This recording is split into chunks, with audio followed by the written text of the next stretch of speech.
Stabilizers! Oh, yan talaga ang paglalarawan nitong si Congressman Barabas. Congressman may balbas, mga kababayan, sa mga Duterte, sa pagsisiwalat ng mga kababayan dito sa kanilang budget na puno ng anomalya. Yung maraming fill in the blanks, mga kababayan, na prone sa korupsyon. The most corrupt budget in Philippine history, sabi nga nila. Sabi nito si Barabas, si Congressman may balbas, mga kababayan, na si Ortega ng La Union ata yan, di ba? Young Guns. Young Guns pala.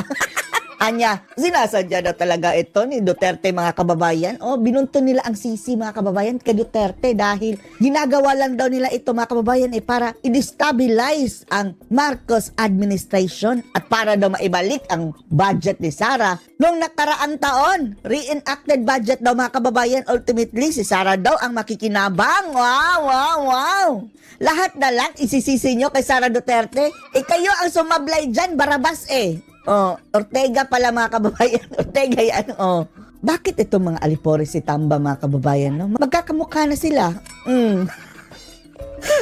Parang anak ni Tambalustos, mga kababayan, ano? Gayon pa man, sinisi ng gunggong na ito ang kanila kapalpakan sa mga Duterte. Sila ang hindi sumunod sa procedure, mga kababayan, tapos sasabihin destabilizers ang mga Duterte. Kaya nasupalpal po sila ng disoras ni Ka Eric, mga kababayan. Panoorin po natin, ha? Mga Duterte ay mga destabilizers. Wow! Sino ang totoong mga destabilizers, Barabas? Ang nagsabi kasi niyan, mga kababayan, itong grabing balbas, mga kababayan. Hindi ba bawal dyan sa Kongreso? Sa mga paaralan na, mga kababayan, bawal yung bigote. Anyway, sila pala ang batas dyan Sila ang gumawa ng kanilang palpak na budget, mga kababayan. The most corrupt budget in history. Tapos, nung mapuna dahil sumabit sa legality, ang sasabihin nila, destabilisasyon, kayo ang nag-destabilize sa inyong sariling budget, mga buhaya. Ang Kongreso ay above the law. Above the law. Bidahan at parang nanggaling po sa ibang planeta ng ganitong akusasyon ng Planet of the Crocs. ginawa niya ay walang iba kundi Jaran Congressman Paulo Ortega ng La Union. At si Sally Trillanes, gano'n din ang sabi. Parang nagiging mga disipulo ni Trililing, mga kababayan, ang mga taong ito. Mga young guns, mga young Judas. Bata pa lang, mga kababayan, Judas na. Kasama dyan sina Migs Tugrales, yung One Rider Party List, mga kababayan, ng animal, yung babaeng walang lieg na tagatagig. Yan ngayon ang ginawa nilang mga attack dogs, mga kababayan, na mga disipulo ni Trillanes. Mga pang-destabilizing effect lang yan na mga diskarte ng mga Duterte para pagtakpan ang kanilang layunin na guluhin ang administrasyong Marcos. Bakit? Mga Duterte lang ba ang nakakita niyan? Pati na nga yung kasamahan nyo sa Bagoong Pilipinas Slate, nagsabing mali yung ginawa nyo. Si Lacson at si Soto, mga kababayan, sinabi na rin iyan, parte yan ng Bagoong Pilipinas. At hayaan natin ang Korte Suprema, mga kababayan, na desisyonan yan. Dahil matagal na yung problema kasi, mga kababayan Dahil pagdating sa BICAM, mga kababayan, dyan nangyari ang mga hocus-pocus, mga magic insertion, mga kababayan. Katulad ng mga fill in the blanks na iyan. Mabuti na rin, mga kababayan, at na iangat yan sa Korte Suprema. Dahil once and for all, dapat natigil na yung sinasabing BICAM, ha? Kanilang version ng BICAM, na iilang tao lang, mga kababayan, selected few ang nagdi-decide para sa pera ng bayan. Kung totoong BICAM talaga, dapat lahat. Bakit sinatambaluslos lang? Zaldico, Grace po at si Chis Escudero. At wala pong minutes ang BICAM, mga kababayan, ha? Hindi po yan recorded. Hindi televised. Sekreto pa ilalim. Diyan nangyayari ang mga insertion. At diyan nangyayari, mga kababayan, ang sinasabing kurakutan. Kaya kung papalusoton niya ng Korte Suprema, wala nang pag-asa. Wala nang pag-asa. Malinaw pa sa sikat ng araw, mga kababayan Inamin na ni Kimbo na mayroon talagang mga blanco na sila ang nag-fill in. At upang pabagsakin ito, upang sila ay magkaroon ng power grab. Wow! Heavy! Heavy accusation, Barabas. Okay ka lang, Congressman Ortega.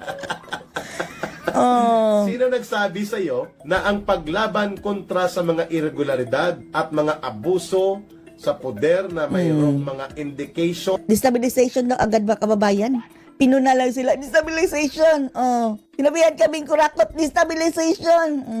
Nanilabag ang batas at pwedeng nagbubukas ng floodgates of corruption at kapag ito ay pinuna, nilabanan, tinutulan at itinatakwil ng mamamayan regardless kung nanggaling ang mensahe na yan kay former President Rodrigo Duterte. Oh, hindi na nga nagsasalita si Digong eh. Inopen lang niya ang topic mga kababayan tapos bahala na sumakay sina Shelo Magno, sumakay sina Raul Manuel, sina Soto, sina Ping Lacson, sina Ted Filon. Ibig bang sabihin kasali sila sa mga destabilization? Ha? Barabas? Kailan naging destabilisasyon yan? Sige nga. Oh. Okay ka lang? Nahuli kayo, red-handed mga kababayan. Nahuli kayong may isda sa inyong bunganga. Tapos sasabihin nyo, destabilization. Tapos ang isda, saan natin ilalagay ito? Saan natin ilalagay ito? Itatago muna natin. Okay ka lang?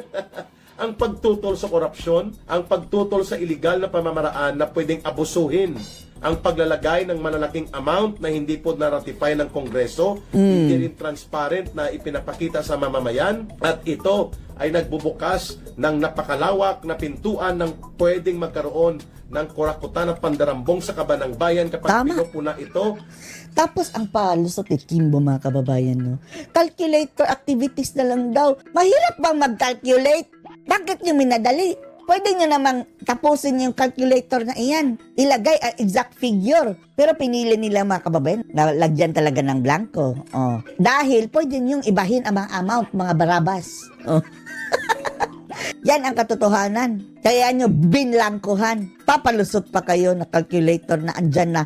Iilagay nyo na lang, diretso. Kaya nga binlangko mga kababayan ay dahil mayroong mga balak ang mga animal. At ito tinutuligsa at dapat ito ipatigil at itakwil ng mamamayan. Kailan naging destabilisasyon yan? Correct. Ganyang lehitimo, makatarungan at nararapat na mga harapin na isyu ng mamamayan at ipanawagan at i-call out sa kanyang gobyerno. Kailan naging destabilisasyon yan? Ang destabilisasyon mga kababayan ay etong ginagawa niya. Gusto niyang i-destabilize etong nakitang issue ng mga Duterte. O ikaw ang nagde-destabilize, Barabas. Congressman Paulo Ortega. Yan ang problema kung dada kayo ng dada, hataw ng hataw, sa sobrang pagkasipsip Yang nyo, guns. kulang na lang ay halikan mo ang talampakan ni Marcos Jr. at ni Martin Romualdez para maging sipsip ka. Dapat i-audit ito mga kababayan, no? Kung anong mga proyekto, mga budget na na-funnel dito sa ungas na to. Yan talaga mga kababayan ang importante. Dahil kaya sila nagpapasipsip ng todo mga kababayan ay dahil galante daw ang tambaluslos mga kababayan dito sa mga buhaya. Billions and billions of pesos ang napapanel sa mga sipsip sa kanya. Ito ngayon ang napapala mo. Napapasok ka tuloy.